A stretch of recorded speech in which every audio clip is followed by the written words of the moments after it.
What is going on, everybody? We're here and we are live for Geeks and Gamers Daily. And Jeremy officially, he's finally made it official. He's retired from the show. He's just going to be streaming Fortnite and Titanfall from now on, at least until the next old game that he likes gets revived. But I think we've got it covered. We got two people here today, and one of those people is Gary from Nerdrotic, who just got done watching the greatest episode of Ahsoka that we've seen today. 10 out of 10. Standing ovation like the Canadian Parliament. Star Wars is saved. And that's true. You've got a lot of the Disney Star Wars seals out there clapping for the Nazi, whereas you've got Canadians clapping for the Nazis. So, makes a lot of sense. It's good to see you, Gary. Good to see you, Ryan and Jay and the 199. That's proud to be here. Speaking of Nazis, the 199. 199. Right. And of course, always on Wednesdays, we got Drunk 3 p.m. Hey, what's happening? What's up, man? You rocking the Geeks and Gamers hat today.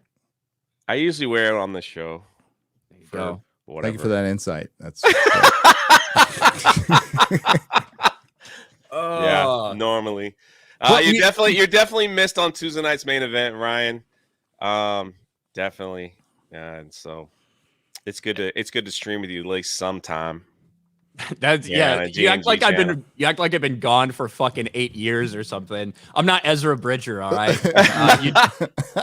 It's just different, man. It's just actually Jay missed you more than Sabine missed Ezra. I don't even know who these people are, and like every time I bring that up, I get Twitter just goes crazy.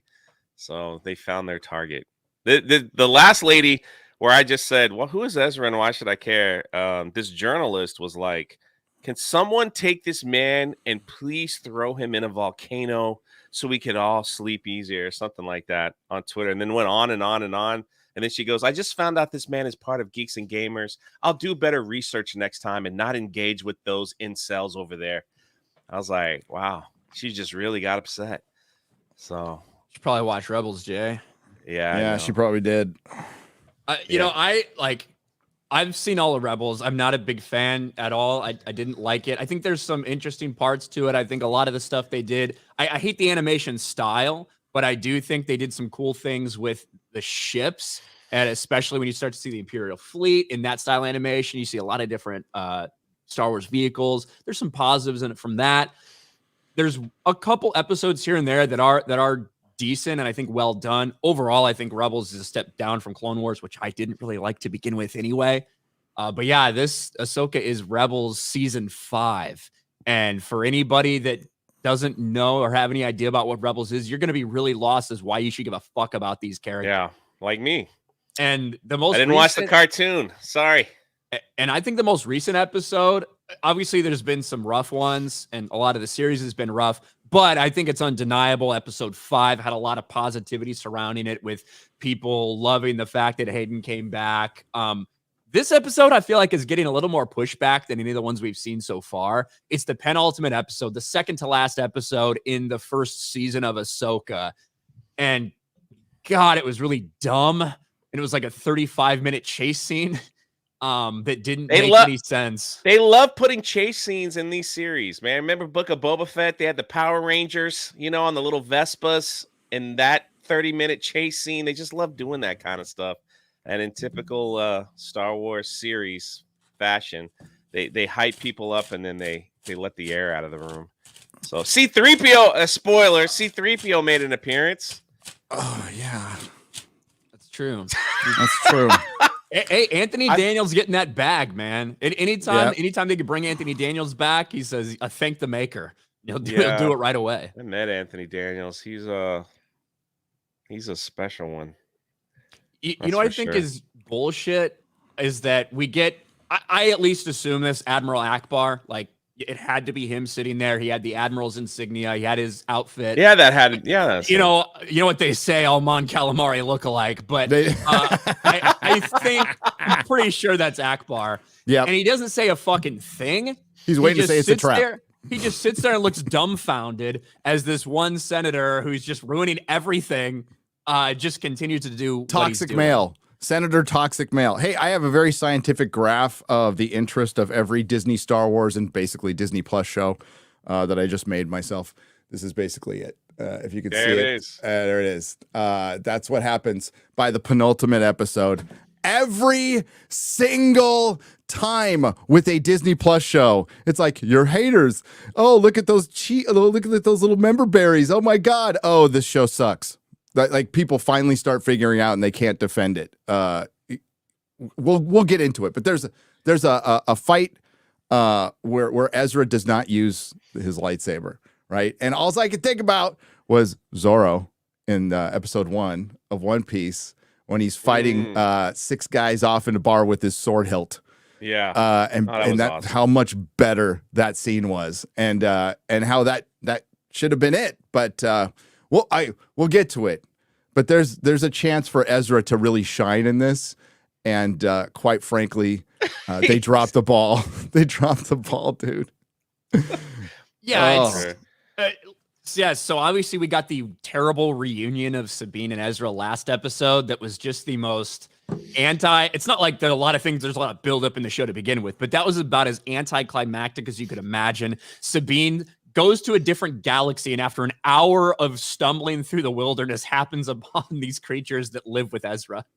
They lead her back. The thing about these shows is that there's like, yeah, exactly. There's literally no risk. So you have that general. She's standing before the court, Admiral Akbar. Yeah, and then C-3PO shows up and goes, Princess Leia said it was okay, everyone. And it's just no risk. Ahsoka's not going to die. So the fact that she's flying through minefields and all that stuff, it's like, yeah, there's no risk there. Like nothing's going to happen to her. So it's just they have like, I don't see like there's no suspense buildup because like nothing there's always that one thing that happens that shows up at the last second. It's always that storytelling where it's like, We'll have C-3PO show up at the last second. We'll have Ahsoka show up at the last second and save the day. We'll have all these just show. It's like nothing. Don't worry, no one's gonna die. Everybody's gonna be fine. So I don't know how they build tension like that. And even for people who do die, like Ahsoka, no one's ever really gone. She continues to get brought back to life. Yeah. But I mean, even Thrawn was just kind of like just walking around. So I think that Thrawn was. I think they utilized him a little better in the episode in terms of showing him directing the troops and like what tactics to use. I think that was good. In terms of his overall plan, like, hey, we did what we need to do. We wasted enough time that we were able to do this. Boy, that was meta. that was a meta scene. And the thing is, he didn't send Sabine there to waste Ahsoka's time, because to that point, they had no knowledge that anyone is following them, no knowledge of any of that happening. So that was not part of his plan. You can try to retroactively pretend like it was, but it wasn't. And also, based on how far Sabine went on that dog, they're still in a T6 shuttle. They're probably like 5 or 10 minutes away from the Chimera. So I don't, that doesn't make any sense. They still haven't explained why Ezra was kept alive. I think they got a lot of work to do explaining that. I think they will do it, but who fucking knows? And yeah, Sabine and Ezra back together again, trying to get that same type of feel, that back and forth you had from Rebels. Didn't like Sabine in Rebels. I don't like her here either. But yeah, as soon as they have an opportunity for Ezra to get his lightsaber back after a decade, he pulls a Luke Skywalker's like, nah, I'm good. I don't want it. You keep it. I gave it to you, Sabine. And so Sabine keeps Ezra's lightsaber, even though it's not nearly as good with it as I mean, she's got guns and a lightsaber. And a flamethrower and bomb and missiles. Like Beskar armor. Yeah. No, give her a fucking lightsaber too. I'm sorry, I already talked to you guys about this beforehand, but I interpreted that scene as, here, you can have your dick back. No, I don't want my dick back. You hang on to my dick, please. Force is female. Yeah. And so instead of that, Ezra's like, the Force is my ally. And he essentially uses kind of this Force-enhanced martial arts, which in principle, I don't really have a problem with. And you would imagine that if he had still been trying to train and trying to meditate, he probably could have developed some stuff like that. Like, I think that's reasonable. But to have the opportunity to give him his lightsaber and he just passes it right back if we hadn't had The Last Jedi, then it probably would just be something we kind of like, oh, that's weird, and we pass over. But since it feels so familiar, a female character with a male character's lightsaber, handing it back to him, and he just was like, nah, fam, I'm good. It just brought back so many memories of that. Oh, God, this show is dude, it is so intersectional in every fiber of its being. There has to be a woman coming in. A toxic male senator has to be girl bossed by Princess Leia. Ezra needs to be essentially saved by Ahsoka when he's a freaking Jedi last time I checked. And it just makes, and then Balin, it's cool that he faced off against Ahsoka, and we know jack shit. It is the 7th episode. Yeah. I don't know what this guy's plan is. He's just doing something, and it's supposed to be really mysterious. It's mystery box bullshit. That's all this is. And I promise you, in an unidentified series at an unspecified time, maybe something will happen in 3 years. That's a story for another time. Yeah. Yes. As Maz Kanata said. And then it ends up getting explained in a dog shit comic book fucking 6 years later. Yeah. I do know Reva's out there somewhere, so hopefully Reva will make an appearance. And maybe they'll just bring all the women together. I think so. For a nice big hootenanny fight with some kind of weird creatures that they'll make up. Them riding the dogs reminded me of like Lord of the Rings. The wargs. Yeah, they look like wargs. They're copying a lot from Lord of the Rings because Dave Filoni's a hack. Yeah, really? I couldn't tell. Couldn't tell. I know, right? So one of the things that I thought was weird was when they initially start getting chased by the group of people that live on this planet. I don't really know who they are, why they're there, whatever. But there's probably about 10 of them. Sabine by herself was pretty easily able to handle like 6 or 7 of them who ambushed her while she was by herself not that long ago. The fact that it was considered such a threat was a little bit strange to me.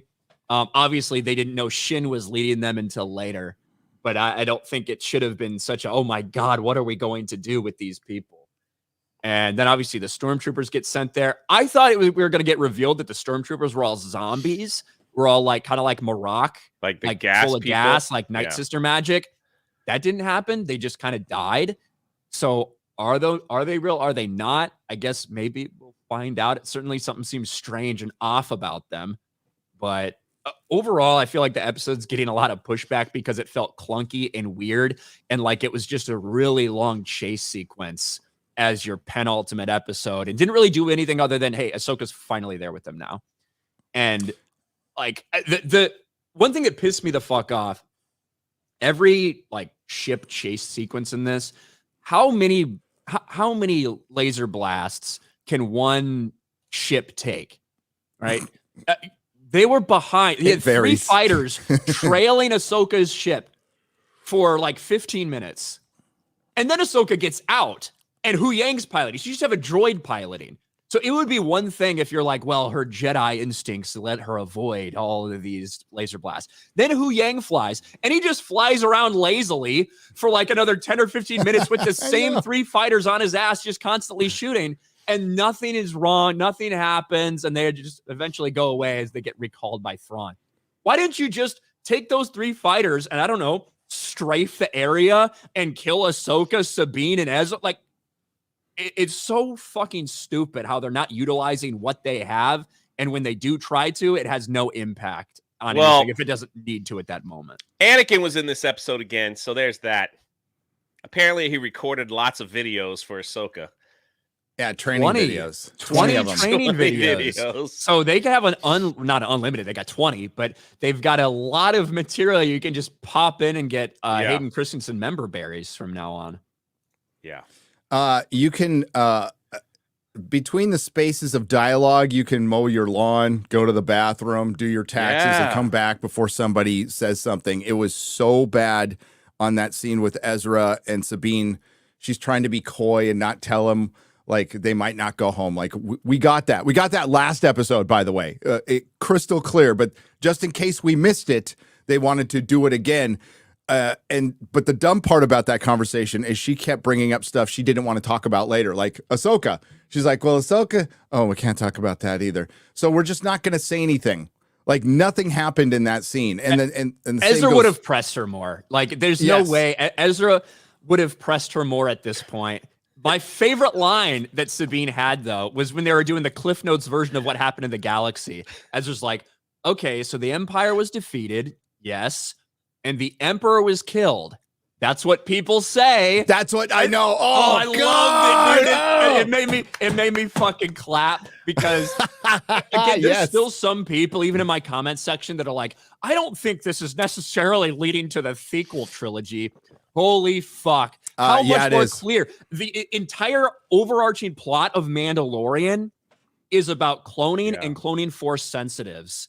And if that still didn't make it through your fucking skull, in season 3, they have General Hux's dad talking about Operation Necromancer and preparing the First Order, along with like Thrawn and all these other Imperial people. Someone in the chat said, Anakin's made more videos than Jeremy. Who was that? Bad Dad? I want to give him credit. Bad Dad LLC. Anakin has more videos than Jeremy. Sorry, I didn't mean to interrupt you, Ryan. That was good. That was too good. No, I mean, they might as well have called it Operation We're Going to Clone the Emperor. And that still wouldn't get through to people. This is like the new argument in the media, I guess, right here, where it's like the sequel trilogy would not be retconned or decanonized despite critics, but Ahsoka serves as a creative way to address the issues with the introduction of a new galaxy. This could establish a new direction that makes the sequel trilogy irrelevant. It already is irrelevant. Yeah, it did that to itself. I can't wait for this theory when next episode Thrawn comes back to this galaxy. I know. Yeah. He's going to come back to the galaxy and they're going to, like, I don't know, find another whale or, you know, jump on the butt ring ship and I'm sorry, the Eye of Sion in the show with wargs and Ahsoka the white. Well, the whole Eye of Sion thing pisses me off because yeah, obviously Eye of Sauron, but Eye of Palpatine was a ship, well, a super weapon basically that exists in the expanded universe. Sion is a dark or a Sith Lord from Knights of the Old Republic 2. So you're kind of replacing Palpatine with Sion, and it's spelled that same way, Eye of Sion. So that irritates me enough already. Everything that they touch, expanded universe-wise, I end up despising because you threw this shit away and you just pick at the carcasses of it and you bastardize it. What Filoni did to the Night Sisters and the Dathomiri was unforgivable, but a lot of people accepted it in Clone Wars when it happened. In my mind, what he did to Thrawn and making him essentially a Scooby-Doo version of himself is embarrassing in Rebels. And we're getting more of that live action. And I think like Lars's voice is fine as him. I think Thrawn's voice should be a little deeper, but this is what people are used to now with Lars Mikkelsen. I don't think he has the gravitas and the presence that Thrawn should have in some of these moments. I think it was a little bit better in this episode than last, but overall, you can't. I don't think anyone, it's not going to come across to anyone that this dude is some sort of fucking intellectual superior genius right now, even though that's what they're trying to put on screen because it's being written by a guy who should stick to cartoons, quite frankly, and Dave Filoni. Well, yeah, let's talk about this very interesting character of Balin that everybody loves because, you know, rest in peace, Ray Stevenson. Freaking love him. Yeah. What's he doing? He's still mysterious. He's hearing something call to him. What? I have no idea. Pretend I didn't watch Rebels, which I did, but I forgot. Pretend I didn't watch Clone Wars, which I did. It still doesn't add any reference to what the hell he's possibly going to. And if you didn't watch either of those shows, you're lost. This is choose your own characterization and adventure. There's nothing going on in this show. So he has great screen presence. It's awesome. 7th episode in, I know nothing about this guy. Yeah, the mystery has gotten old, right? Eventually, you have to reveal something, and for him to just continue to look off into the distance and say ambiguous things, it's like, okay, I like the character. I liked the character for the first 4 episodes. You got to reveal a little bit more, and I guess maybe that's what happens in episode 8. But Watch him unfortunately, die. I don't think he's going to die. And I think that's almost more of a problem for them because Ray Stevenson did pass away. I'm waiting for Balin to say, sorry, I had to look this up because it's been a while since I see Mystery Men, but he's starting to remind me of the Sphinx. He who questions training, only trains to himself to ask questions. I just screwed that up. Do you ever see Mystery Men, the Sphinx? I don't know if I saw that. It's the guy who just fucking talks about you must lash out with every limb like the octopus who plays the drums. He says shit like that. You got to watch the movie. Random mysterious shit. Random mysterious shit that means fucking nothing. Yeah. That's what he's turning into is the Sphinx. That's the way I see it. Is Shin eventually going to turn out to the good side? Is that are they going to actually do that? Ahsoka offered her the chance to help her.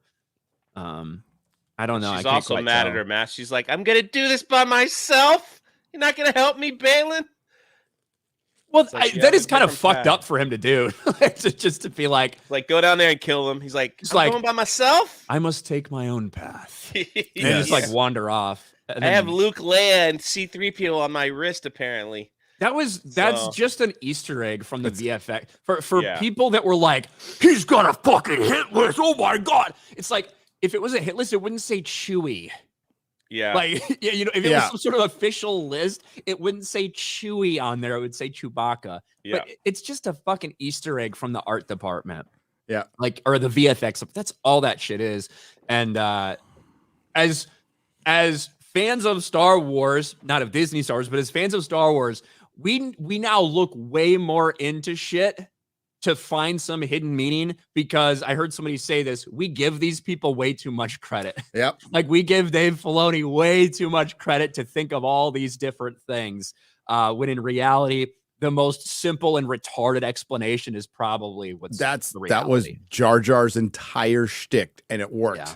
It worked until people figured it out, and now even the access media is turning on him, and they're finding out it's just hollow bullshit because they don't actually put the time into it. And that what's behind a lot of this is laziness. It's abject laziness. These are not very good creatives who will not take the time to parse out the lore and maybe make something, I don't know, linear and watchable from the EU. Take like the good bits out and actually take the time to learn what they mean in context. I doubt half of these people have read, especially in the story group, I doubt half of them have read as many EU books as Ryan. I 100%. bet my life on it. And you could say the same thing about Kurtzman with Star Trek. And it shows, and they don't care. They just want to put out product. And Star Wars fandom, more than anybody, want this to be good. Still to this day, what's left of them? It's a dwindling number, but they really want this to be good. So that's why they imprint so much stuff that's just not there on it, and it's getting sad.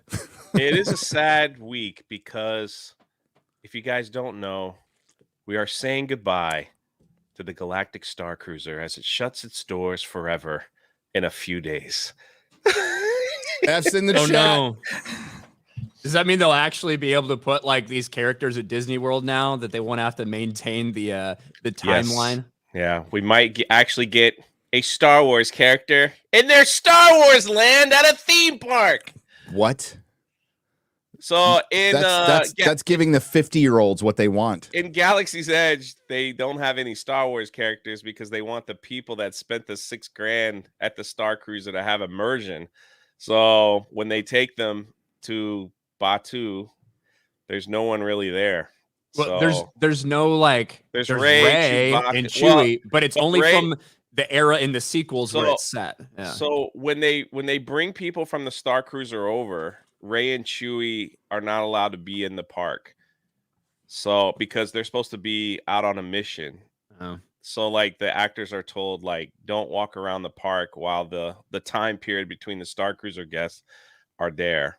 Makes a lot of sense, you know. So the people who pay $5,000 to stay in the hotel get the worst experience there. Yeah. Not that seeing Chewbacca and Rey is like a big deal, but dude, the cat house in Nevada costs less and you get a lot more out of your money.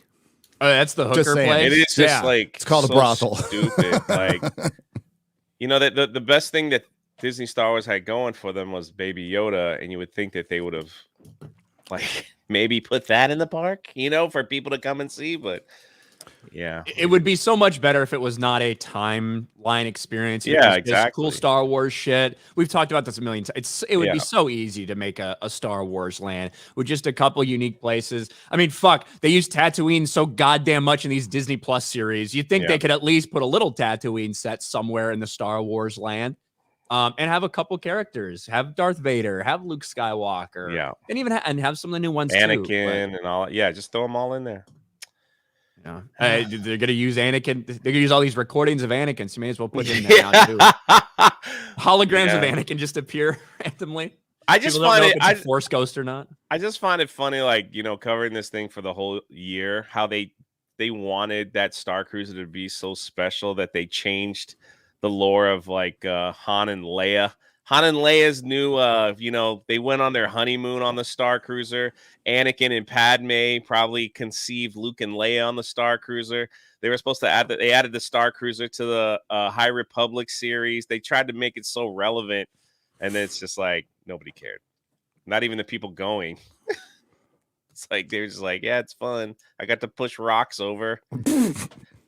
And eat blue shrimp. Wait, isn't there a new part that they spend a bunch of money on where you just wave your hands and it controls like water? Yeah. Oh, that's the new experience at God. Epcot they spent 3.5 years to build, where they explain to you how the world's water is in crisis, and if you move the water with your hand, you can learn how to conserve water in your home. It's the Moana experience. God, it would suck to be a kid now. Remember when we went to Pirates of the Caribbean and they were like chasing around hookers? It was great. Or I'm sorry, soon to be hookers. They wanted to buy the redhead. Yeah, they're auctioning off women. Yeah. God, those are the days. Bring it back. Let's Bring hit a it back. couple of these super chats. Hayden for 20. You're gonna get a Star Wars Cruiser tattoo, Jay, since it was so important to you and all. I wish you could have gone to stay there for park hopping. Congrats on 20K. I probably made more money than the Starcruiser made. So yeah, maybe I should get that. It just looks like a bowl of rice with chopsticks. Like that. Well, if you made some money, then you made more money than the Galactic Starcruiser. Yeah, it's like a $300-400 million failure. Yeah, so they did good. Ministry of Wrong Thing for 10. So I just learned Timothy Zahn wrote a canon book for Disney and retcon Thrawn. Oh, he's written like 6 books for Disney. Timothy Zahn is Judas, like 100%. This is a dude that when Disney bought Star Wars and there were rumors circulating about them decanonizing, the Star Wars expanded universe and doing something new, he was adamant. He's like, that would be a terrible idea. There have been people for decades that have built up this continuity, this lore, all these stories. If you were to do something like that, that'd be disrespectful and really bad idea for Disney to do. They pay him 30 fucking silver coins, and he's like, oh, where do I sign to start writing for Thrawn again? And he's written like 6 books, something like that. Anyway, let me continue with the super chat. Retcon Thrawn to have literally learned about the Mark Sable maneuver from Ahsoka. If that's true, it's the most cuck bullshit ever. Well, I think he learned it from Anakin, who taught it to him because Ahsoka invented it. A fighter pilot maneuver. If I remember the story correctly. You think Ezra taught those crab people how to use a slingshot? Like, I don't know. I didn't mind that little thing. I didn't say it was bad. Star Wars is littered with examples of indigenous populations with inferior technology, kind of doing more than you would expect to fight. Being too cute to die. Being too cute to die, doing more than you would expect with that technology and able to beat a technologically superior bad guy. We get what would have been awesome is if they had some claws or something, like that's what I was waiting for them to like be badass fighters. Like they come in and scratch your fucking eyeballs out or whatever. That'd be great. That would have been cool. Like for them to finally be cornered and then just like jump on a stormtrooper and rip him to pieces. Yeah. No, that's what they're all, at least Ewoks were fucking ready to eat people. Yeah. Right? Right? At least. But no, these are like little cute things with their slingshot, and I knew that was going to happen. They're peaceful people. How the hell did they survive with those raiders around all the time?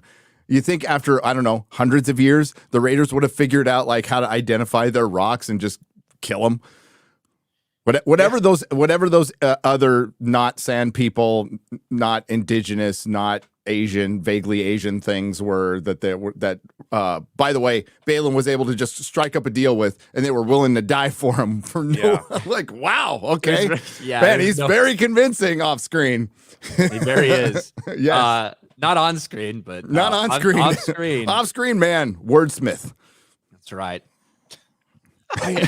What was that? I've seen the meme going around a lot when he's like, she's like, do you miss the Jedi? He's like, I miss the idea of it. I've seen a lot of memes going around there of that. Well, dude, that is that's as meta as it gets. I like the idea of Star Wars. I like the idea of Star Wars. But its weakness is Disney. Yeah. Oh man. All right. Slushy for 2. Happy birthday year. Thank you. Huge ass member for 3 months. As a proud Canadian, I did not see that coming. Hong Kong. Wait. Right.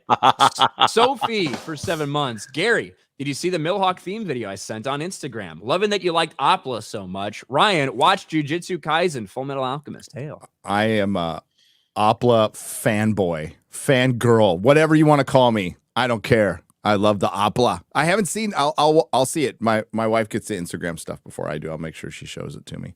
I'm working on the video today. I don't know when I'll get it done, but yeah. And Andrew CR for 2,500. Check something. Pitch idea for Epicverse. My achy breaky heart. Travis Kelce doesn't know who broke his heart. Taylor Swift or Pfizer. That's pretty good.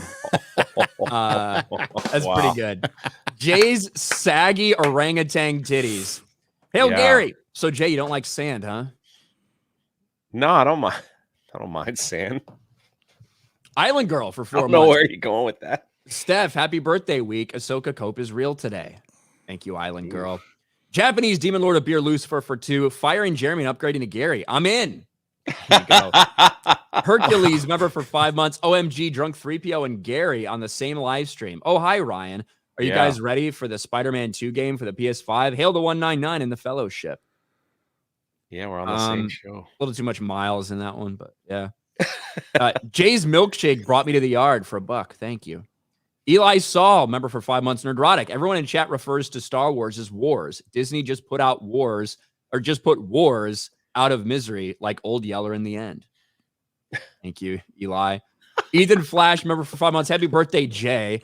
Ryan, when are you coming back to Mario Kart or joining a Titanfall match? Gary, do you have any anime recommendations for Ryan? One Piece, really good. Yeah, it's really good. I like Berserk. Yeah, I'll look at that. Cage Phoenix for 199. Nerdrotic on daily. Take my money. Thank you, Gary. How many episodes in before you really hooked? It took me like I think once I got into episode 3, I couldn't stop watching.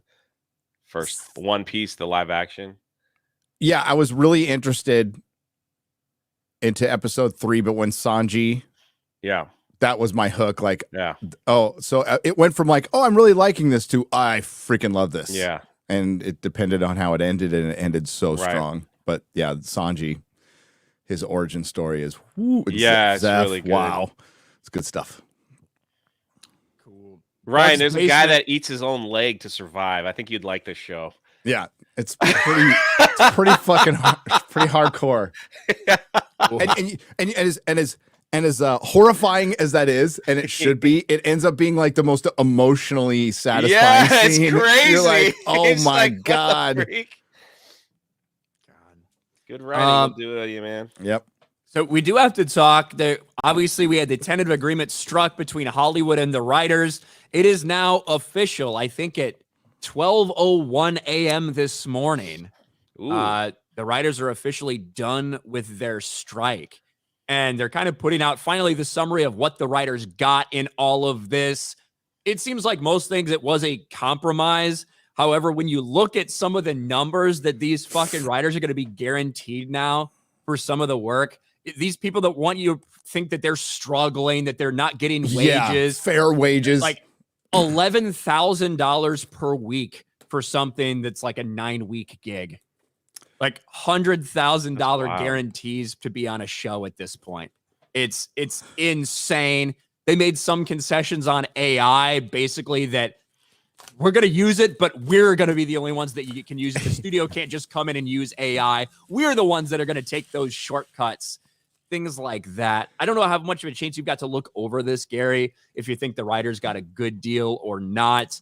Overall, yeah. Okay, I was listening to the Script Doctor's summary when he was talking about it on Midnight's Edge last night. You know, and he's part of the union, so like he has access to this stuff. Or at least he is in Canada. I'm not sure about America, but he was breaking it down, and he was saying it looks like a pretty good deal. What the only thing, the AI thing, it's hard for me to get my head around. They want to control it. All I can say is, just as a human being observing this, not as an expert, there's no way you can control it.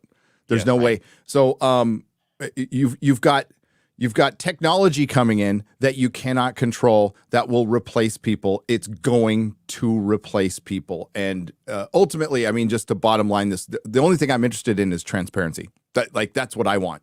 I want the writers, you have one job. You get that transparency so we start seeing numbers. That's all I give a crap about. As far as money, you're right, Ryan. They're getting a lot. They were getting a lot anyway. What Script Doctor said was the price structure for there's a writing room, and then there's that other writing room that they had that I forgot what it was called right now, but a development room, right? They're trying to price that out. Right. So they're essentially trying to price it out. That was Script Doctor's take on it. The development room is where writers were getting screwed. So what the streamers were doing was having people come in to develop a series, and it was just like it was a think tank. Essentially a think tank, and some people were not getting paid. But the thing is, that's where I stopped. They knew they could possibly not get paid.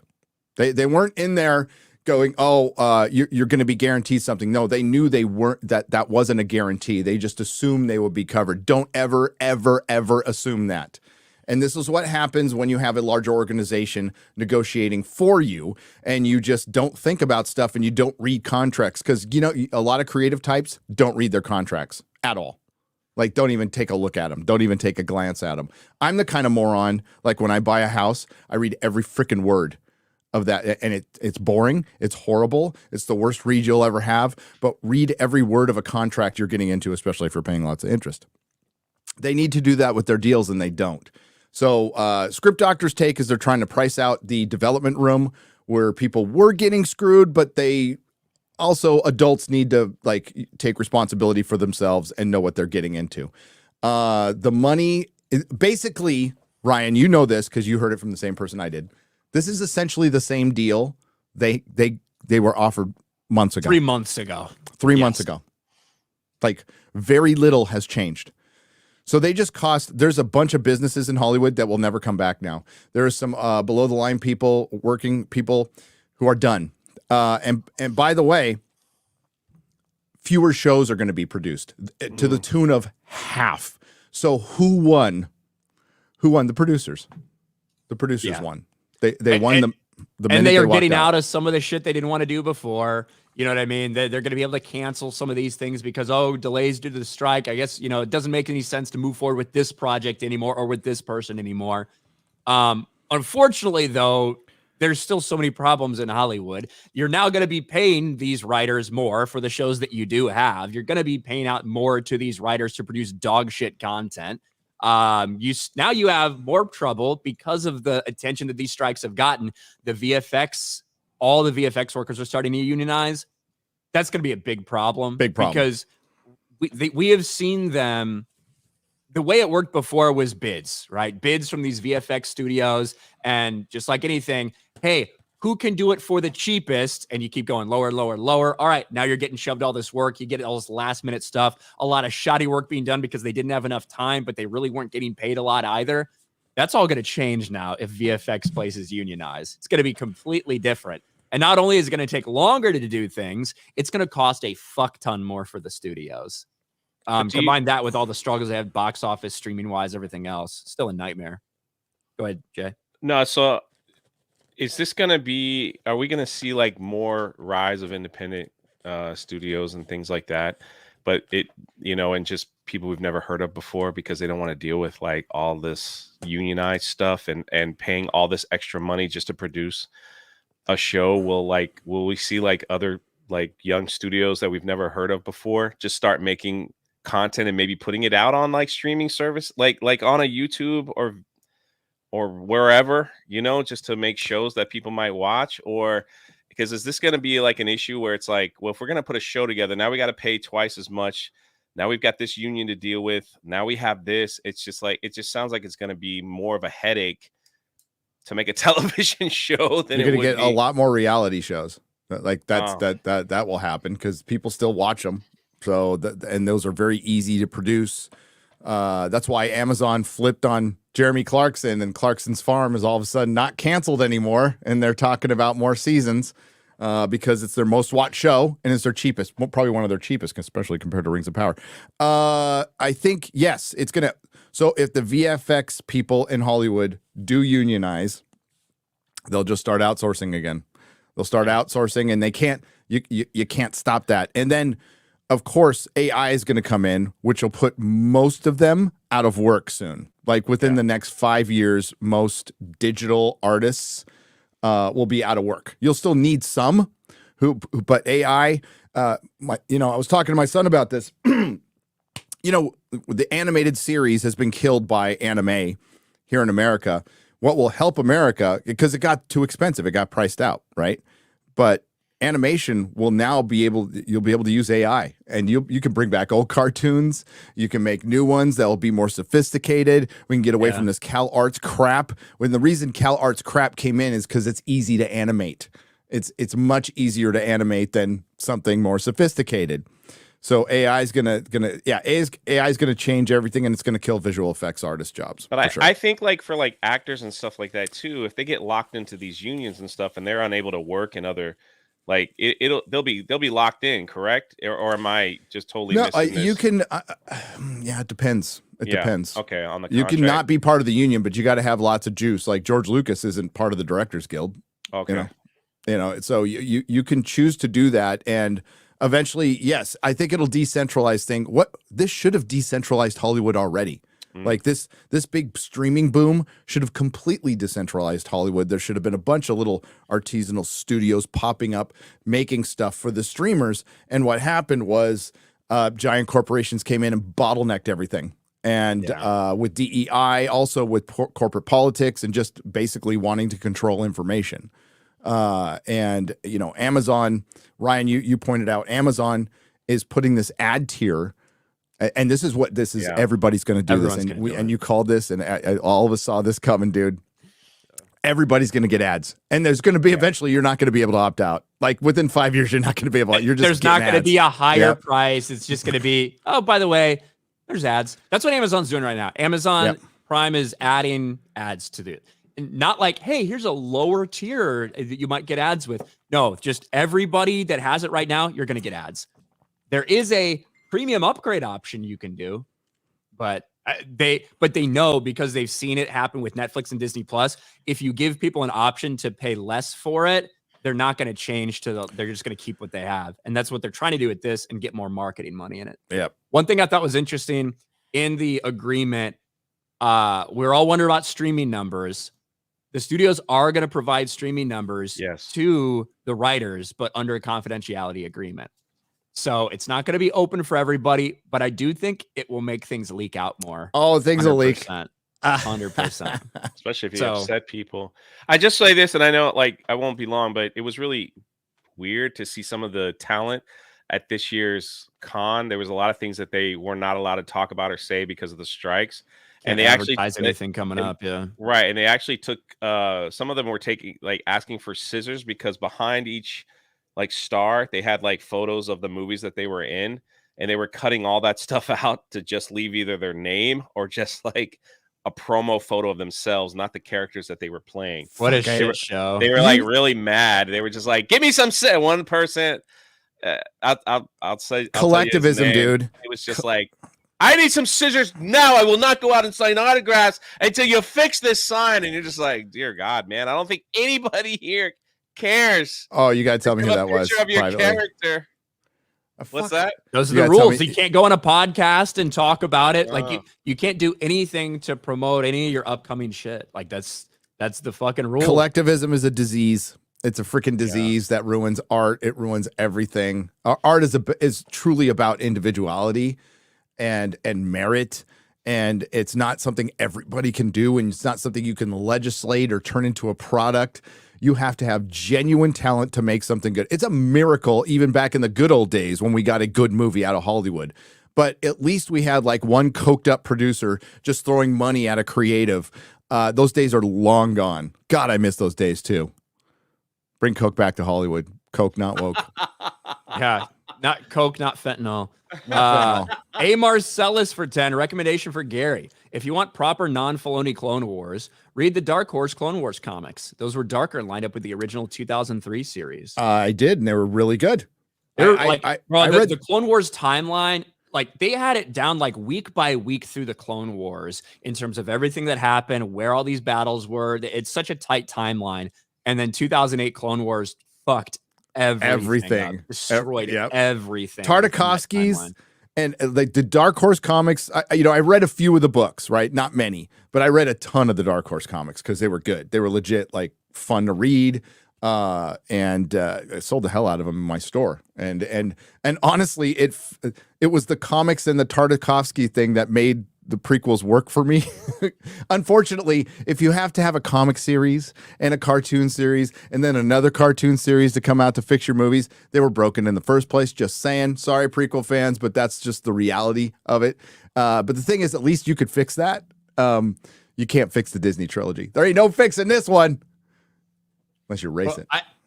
To me, the problem with 2008 Clone Wars series is that it doesn't match, right? No. You cannot tell me that, because the first iteration takes place, I think, 6 to 8 weeks after Attack of the Clones, right? When Anakin gets a Padawan. You can't tell me that, one, those are the same characters, and that by the end, like after everything you've seen in the Clone Wars, you can't tell me then what you see in Revenge of the Sith are those same characters. They're not. It lines up with each other. It lines up with the 2003 Clone Wars micro series. It doesn't line up with 2008 Clone Wars. Nope. It just doesn't. The characterizations of them, also how important they made Ahsoka to all the events of Revenge of the Sith, which just didn't happen. The fact that no one thought they should mention, right? You're looking to end the war, blah, blah, blah. The fact that none of these cocksuckers, Jedi Masters, talking to the Chancellor, nobody mentioned, oh, by the way, we have a former Jedi Padawan who's leading half a legion of clone troopers, of our best clone troopers, to go to a planet that is full of the best warriors in the galaxy on Mandalore, who are being led by a rogue Sith Lord, right? No one thought that was important enough to mention Revenge of the fucking Sith. Bullshit. Shut the fuck up. It never happened. I can't stand it, man. It's so stupid. But anyway. And I'll say it again. Revenge of the Sith novelization is the shit. It's great. Oh, it's really it's awesome. I wish we would have got. I wish we got a 5-hour Revenge of the Sith. It's really good. And Matthew Stover sat down with Lucas for 3 days. I think he had 3 days with George to go over all the details for that book and for the novelization. And a lot of these guys did that. A lot of these guys who wrote these books. I'm not going to sit there and tell you that George Lucas was completely intricately involved in every single decision made in the expanded universe. He wasn't, clearly. But there was a lot of ones where he was very involved, at least in the overarching story plot. The entire New Jedi Order series, they sat down in 98.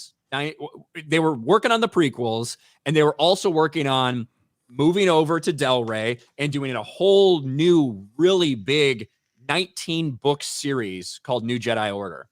And they sat down, they had all these pitches, and they gave them to George, and he vetoed a lot of it. They wanted to kill off Luke Skywalker. He said, no, you can't do that. They wanted to kill off Jason Solo and make Anakin Solo the hero of this new generation of Jedi Knights. George says, no, you can't do that. I don't want to have Anakin Skywalker and Anakin Solo in these combined things. I think it'd be confusing to people. You can't do that. Make it Jason be the hero instead. They wanted to have a dark force user thing kind of come in and try to take over the galaxy. He said, no, it can't be dark force users. I don't want that to happen. And I'm establishing something else right now with the Sith. They said, okay. They changed it to the Yuzong Vong. So he vetoed a lot of shit that they wanted to do that he wouldn't let them do. But Long story that short, sounds way more interesting too. I'm just like, yeah, that sounds cool. Yeah. Yuzong Vong are awesome. Yeah. I love NJO. A lot of people are a little hit or miss on it. They do kill off a lot of legacy characters. But it's like Star Wars gets serious. Like it really does. And I loved it. So, yeah. Anyway, keep going. Stephen Wasik for 10. Gary, can you shout out MCU fan? He's still beaming from his short but passionate interaction with Krista. We can't talk MCU cringe without our number one simp for the MCU and Krista, MCU fan. Shout out MCU fan. Buck's Basement for 5. Opla Season 2 is going to have 2 new writers whom are hardcore One Piece YouTubers. Imagine that kind of care put into Star Wars. That's why that show is great. It's a lot of fun, man. That show's a lot of fun.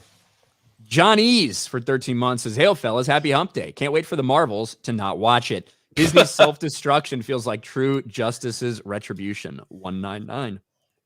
Did you see that the director of the Marvels, I saw a quartering video that Bree brought it up again. I don't know if that's true. It's but not. I know it doesn't have anything to do with Bree. Nia DaCosta said, "I'm really surprised by all the respect I'm getting from these 40-year-old white dudes on set."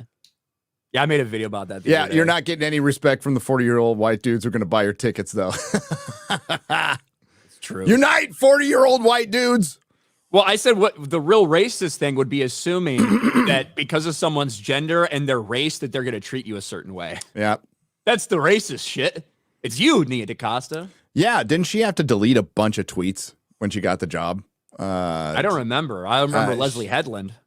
Yeah, she's one of the many that had to delete blocks of tweets, but when they got the job, it's interesting. Well, speaking of MCU cringe, I wanted to talk about this really quickly. I know some fans might not have heard about this series, but Echo is still coming out for the Marvel Cinematic Universe.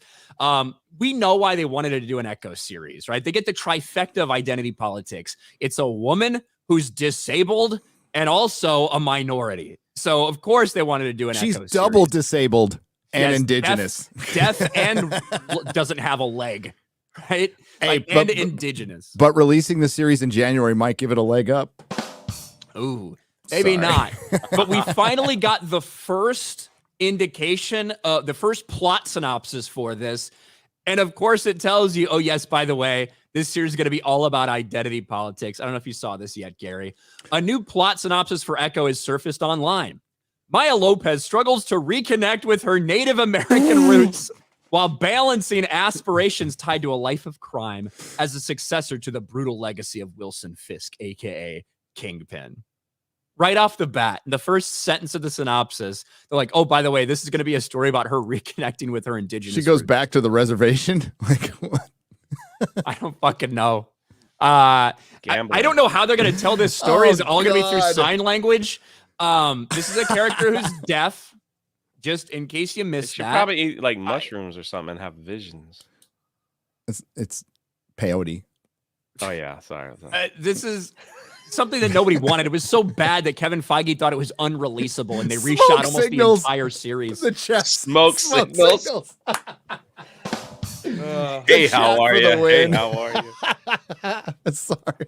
Like, nobody's gonna watch this shit. They're gonna dump it all. It's gonna be dumped in one sitting, right? Like they're just gonna dump it all. Like they should have made it a silent movie, like a little piano. Oh my god, Charlie Chaplin, dude. So what I was told is they tried to cancel this. They really did. They're like, we want to, we want to shake hand this, but they couldn't.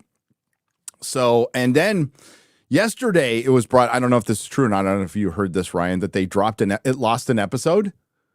Like it went from 6 episodes to 5 episodes. I don't know how true that is, but I had heard that it was between 4 and 6. That they weren't sure that it was just getting mangled in the editing room because they didn't know what to do with the series. That's what I had heard. No, they had to reshoot. Couple months ago. Yeah, they had to reshoot a bunch of it. And even Kevin Feige knows it's a POS, and that's why they're dropping it all at once. And as you said in your video yesterday, because I watch all your videos, Ryan, they just want people to complain about it for about a week and just for it to go away. They don't want 5 weeks of people talking about how bad it is. They just want 1 week. So they're dropping it all at once. Yep. Can't wait though. I cannot wait. I was so disappointed to hear it because we were supposed to get it in like a month. But instead we're going to get Loki season 2. You think Dune 2 is regretting delaying the movie now? Because the actors will be back in a couple weeks. You know, I think they're probably okay with the decision. I don't know what the competition looks like at all in March or wherever they moved it to, but actors are probably a month away from coming back, which then would put us only a couple weeks till the movie. Yeah. So no tours, no any, like, I think not that from they a need promotion it. stand, I don't think they need it either, but who knows? It is a star-studded cast. You know, it is, but when you're bringing out a guy like Christopher Walken, you know, like when you're bringing out these people, I think you kind of want to have them do the tour. Holiday would have been a better time than April, I think. But yeah, they're not going to go back on it. But they're probably just going, damn it. Freaking Warner Brothers, man. They can't do anything right. There's not really a big Christmas movie coming out like December. No. You talking about Aquaman 2? Oh, yeah. Sorry. That's going to be a gift to me. Didn't that get moved? It's still December? No, it's December 22nd. Or you want to talk about a movie they want to drop and forget about immediately? That thing is just going to, it sounds really bad. It sounds really bad. A fitting way to end the DC EU. I saw David Goyer talking the other day on that podcast about how everybody at Warner Brothers, all the executives were just obsessed with replicating Marvel. And like, that's why everything was rushed out the way it was. And that they just, we got to catch Marvel. We got to do MCU. We got to make our own MCU, which is why the directive from the executives was to do a Batman, Superman, and then a Justice League movie. Where everybody that was involved was saying, no, we should probably do a standalone sequel. And it's not what happened. Nope. All right. Where the fuck was I? Le Chevalier de Lis for 5. Hail the 199. Have you heard they're remaking the 1998 Bryan Singer movie, Apartment Pupil? APT Pupil? Apt Pupil. Apt? Oh, Apt. Apt Pupil, yeah. Apt Pupil with Justin Trudeau as the main character, an angry Canadian. I'm not familiar with that movie, so I don't know. Apt Pupil is actually a pretty good movie. There you go. Jay's saggy orangutan titties for 5. I remember when the original One Piece dub came out on Toonami. I'm in that version they called Zoro Zolo, and the intro was a rap like Dragon Ball. There you go. There you go. Razor Burn, remember for a month, the Sphinx. He who questions training only trains himself at asking questions. Yes, you got it better than I did. Yes, Mystery Man is absolutely wonderful. And yes, Balin is becoming the Sphinx at this point. They'll probably do some big reveal at the end of the season, but at that point, it's not going to be Ray Stevenson. No, they're probably going to recast him, I guess. Who in the hell could play this part? I don't know. God, it sucks. I don't know who you get to replace him, but obviously they would have to do a recast if they're going to make him important. Pedro Pascal. Put a helmet on him. Yeah. Baby Chewbacca for 4 months. Hey, guys, what takes longer, watching 1,000 One Piece episodes or Ryan waiting 45 minutes for Taco Bell? Anyway, you guys rock. Probably me. Yeah. To be honest. That's Showbiz. Remember for 4 months. Shit, Clone Wars is saved, guys. You're just haters. Happy birthday, Jay. Thank you. Just Nova for 5. George's direction, faster, more intense. Disney Lucasfilm directors and Dave Filoni, slower with less intensity. Oh. That's true. God. Not kidding. There could have been some parts that needed a faster, more intense from George. Like maybe every single scene of dialogue. But hey. SBZ for 2. Hail Wednesday morning tights. Gas at $6 in California. Fuck Joe Biden. Good Lord. It did. $6. It's not that much here in Texas. It's expensive here. It's like $3.40 in Florida right now. Yeah. It's for Texas. It's like $3.25. That's not $6. Holy crap! Wild. Japanese Demon Lord of Beer Lucifer for 5. ROP SJ. Rings of Power SJW. Why are there no female orcs in Lord of the Rings? Me. Go watch Goblin Slayer. It's explained in the first 5 minutes. Just Nova for 5. Disney Star Wars only makes sense without the OT and prequels. I'd rather watch the Ewoks TV movies on repeat than another Disney Star Wars anything. That's saying a lot right there. Lee Cranmer, hail G&G, hail the 199. Thank you, Lee. Taker for 5. Thrawn's plan is to be easily defeated at every turn because that allows him to complete his actual plan of being easily defeated. I know. I meant to waste a bunch of time and be easily defeated and waste our resources when we have very few because we have cargo. I really see this as a victory. I see this as a victory. Get me another hot pocket. No, what he's bringing a bunch of fentanyl to the galaxy. He's gonna just get everybody else high on it and take over. That's his plan. Bro, the New Republic is so stupid. They are, dude. An incompetent matriarchy. And so to have what happened in the sequels with a complacent government that allows this First Order to rise and never does any investigation, despite the fact that you have this resistance and people that are high up in the New Republic actively telling you it's a problem, you do, I guess, need to set something up about how and why this happened. However, for them to be this incompetent and nobody that does have any authority, like standing up or doing anything to combat it, really, Leia's working behind the scenes, even 10 years after the Battle of Yavin, she's helping Hera do these things. Okay. Mon Mothma believes this stuff is going on, but really doesn't have any intervention. Admiral Akbar sitting there just like a fucking dead fish while this other senator just like goes and tries to destroy whatever Hera is doing. What they're trying to do is make this guy like Borsk Falia from the Heir to the Empire series and from old Star Wars EU, like this senator who's constantly opposed to everything and making problems. But at least then you had Akbar fighting with him. That was an actual part of their relationship. Akbar and Falia were always at odds. Now you just got this guy doing whatever he wants and fucking Akbar just sitting there like looking back and forth.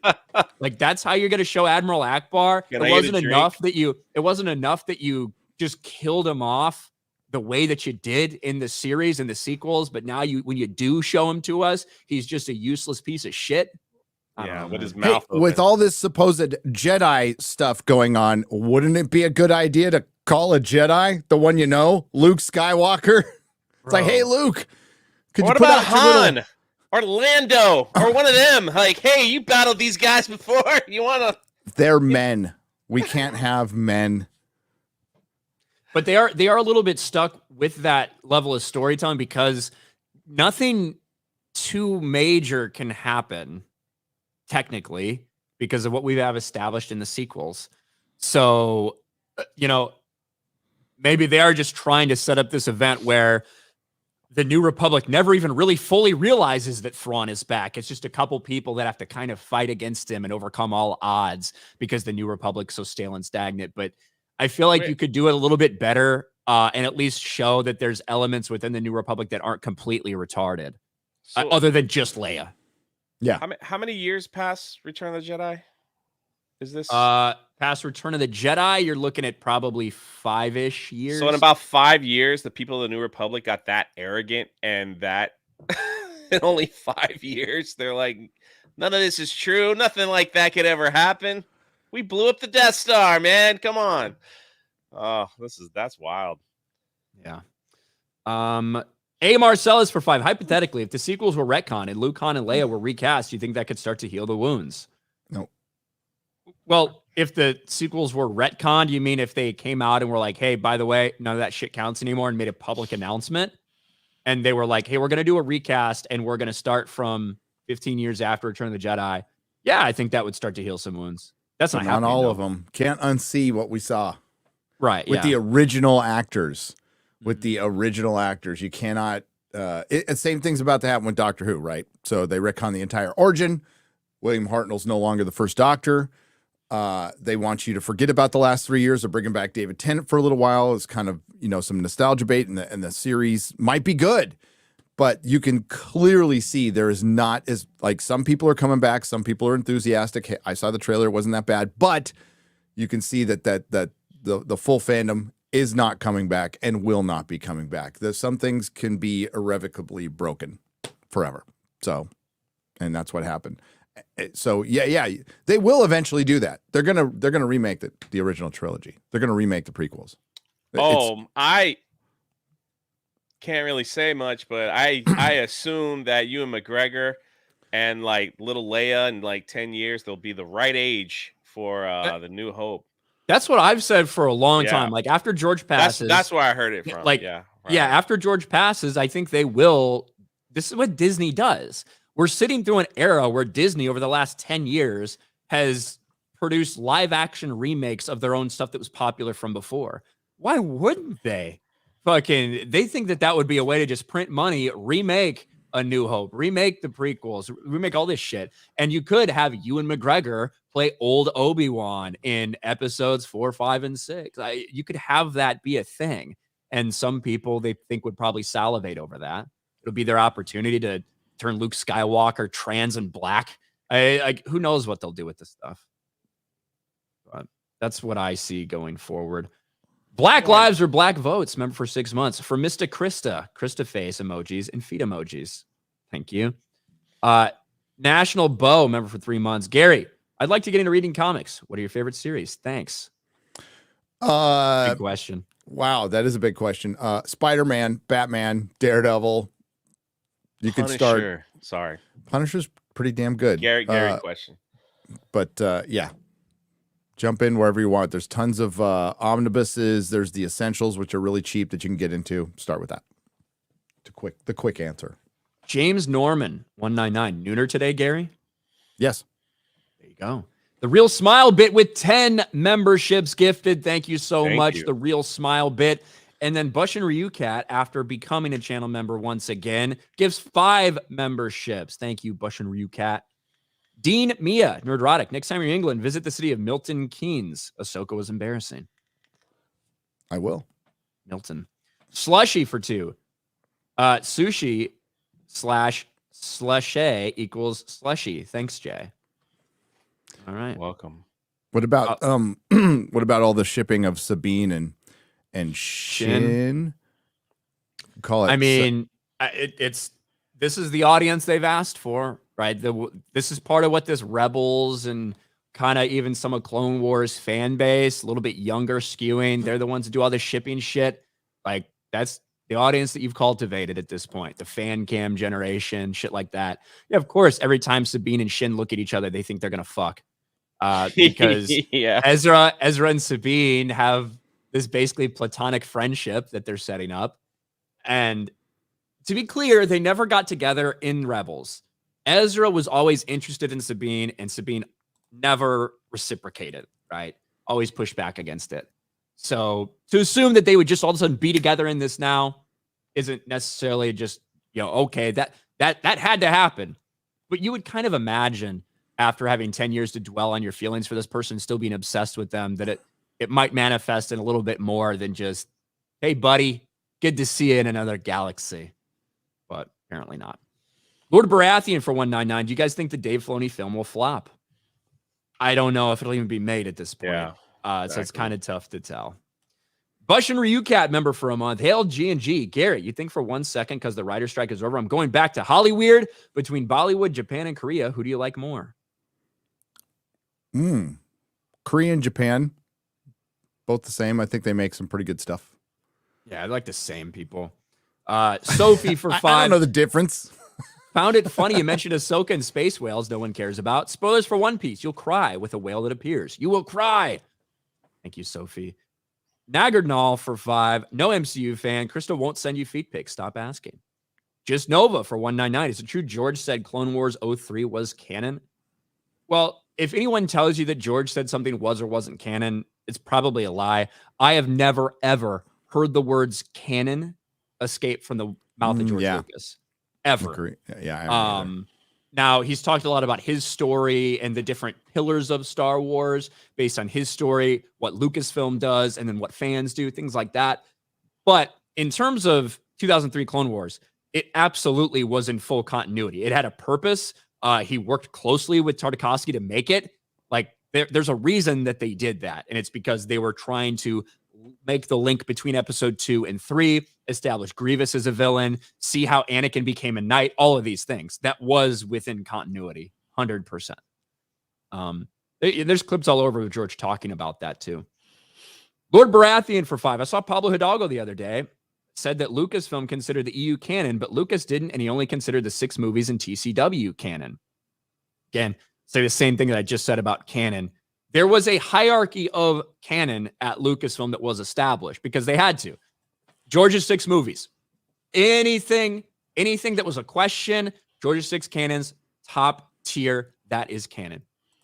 Right below that, for decades, was expanded universe material, comic books, canon, like approved storyline video game things, the books, all that shit. Then below that, you had weird stuff like Infinity stories that were intentionally meant to be not really canon.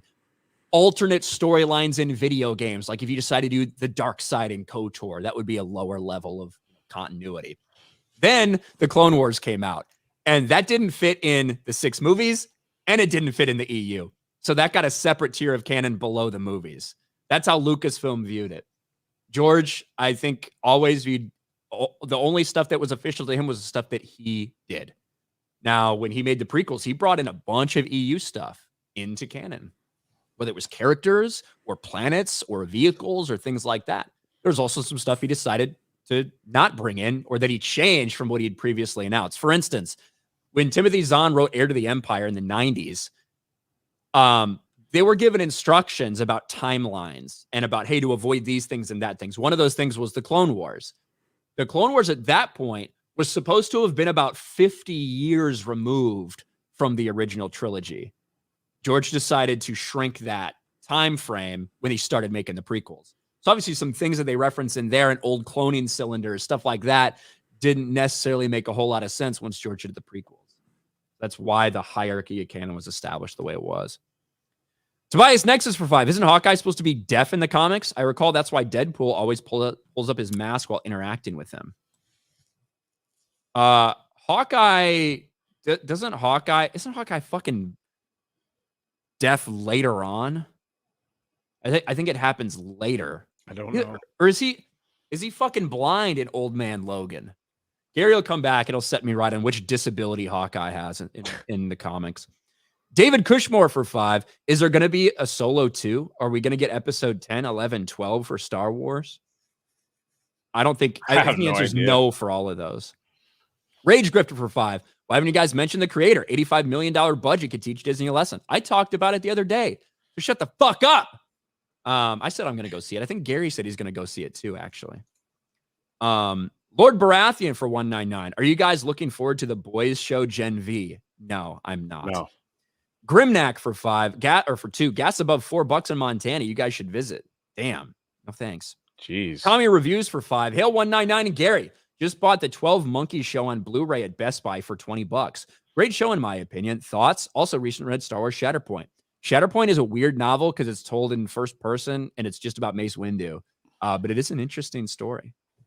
Jay's Fat Cankle for 5. So I hear it's funny for trolls to show up to YouTubers' place of business. Jay, I'll see you soon. Not really. Thank you. Thank you.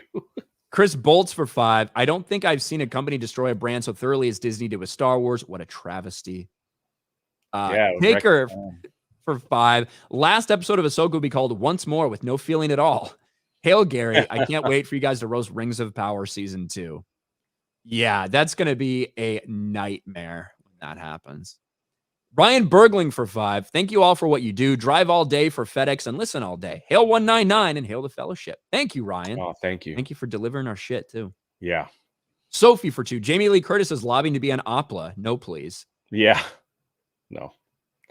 Pablo Herb for Aussie 5. Ryan can replace Rachel Zegler as the true Snow White now. I would be a more accurate casting. Lil Rash for 2. Gary, whatever you do not visit Milton Keynes. Guess we got some different opinions there. Over on Rumble, Katrina VR for $1. No MCU fan Krista doesn't have an OnlyFeed account you can subscribe to. That's it.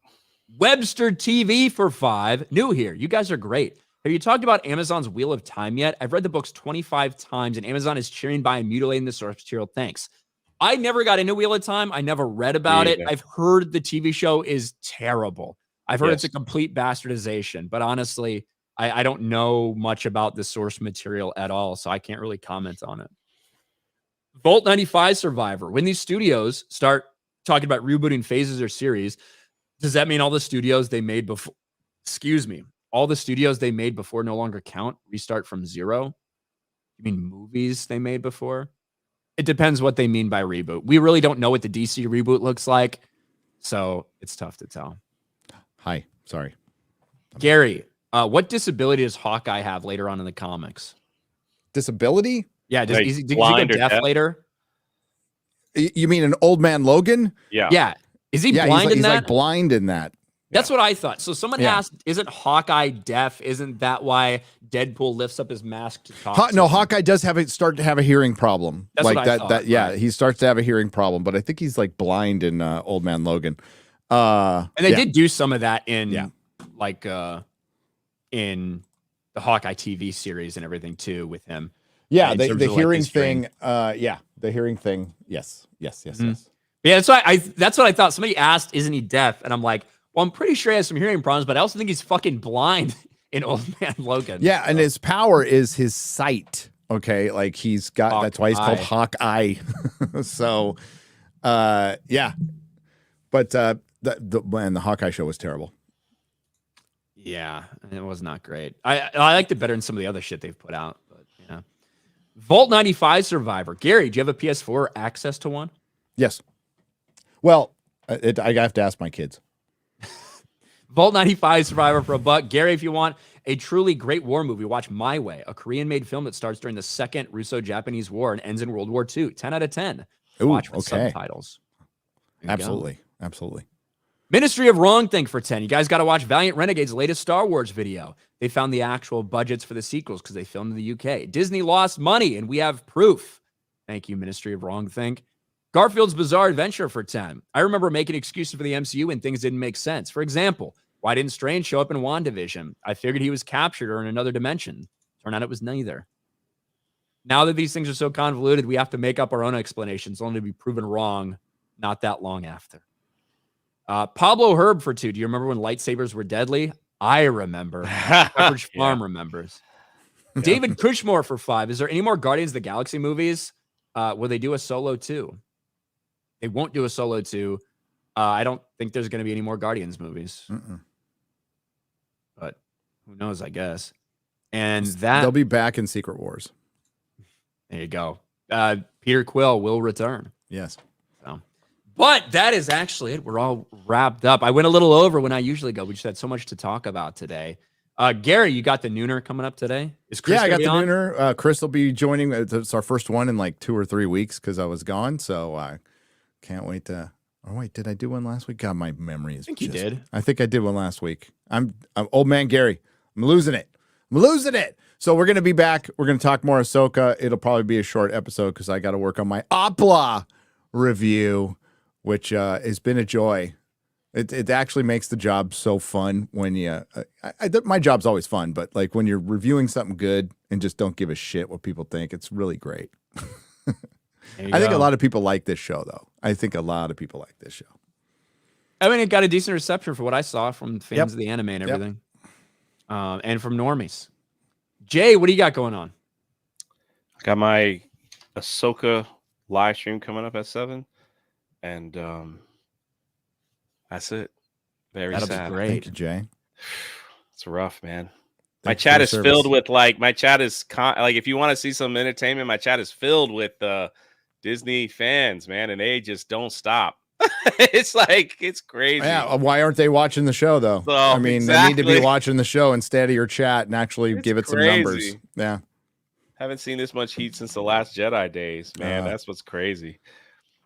it's the that's last all right. hurrah, baby. Sandstorm for 2. Gary, will you be at MegaCon Orlando 199? Oh, I think so. maybe We don't know yet. We got to don't get it know worked yet. out, but I'm either going to be there or Egypt. I'm not sure. one or the other. One or the other. The same. Yep. Grimnack for 5. Gary, what's your opinion on 13th Warrior with Antonio Banderas? Freaking great movie. Yeah, good movie. Great I liked his movie. appearance in Indiana Jones. Yeah. Well, that really brought me back to that character he played. Yeah, Never. best friend. My best friend was murdered. Oh His God. fucking reveal was still like the cringiest It fucking was thing. super, and his acting in it was terrible. And dude's a great actor. Okay, Give me Zorro. I'll take another Antonio Banderas Dude, Zorro. hell yes, love Zorro. Let's redo it and have him be the old Zorro. Old man Zorro, that'd be cool. I would be down for that. Hell yes, watch the hell out of it. I'd be down. Instead, we'll probably get gay, black, trans, female Zorro. Leslie Jones Zorro. Leslie Jones, Zorro. Can't find a mask big enough for her fat fucking head. But all right, that's it. Thank you guys. We appreciate the big audience over on Rumble today. Appreciate you guys tuning in on YouTube. And we will be back tomorrow. I will not be here, but Jeremy should be back. And we will talk to you guys later. Peace.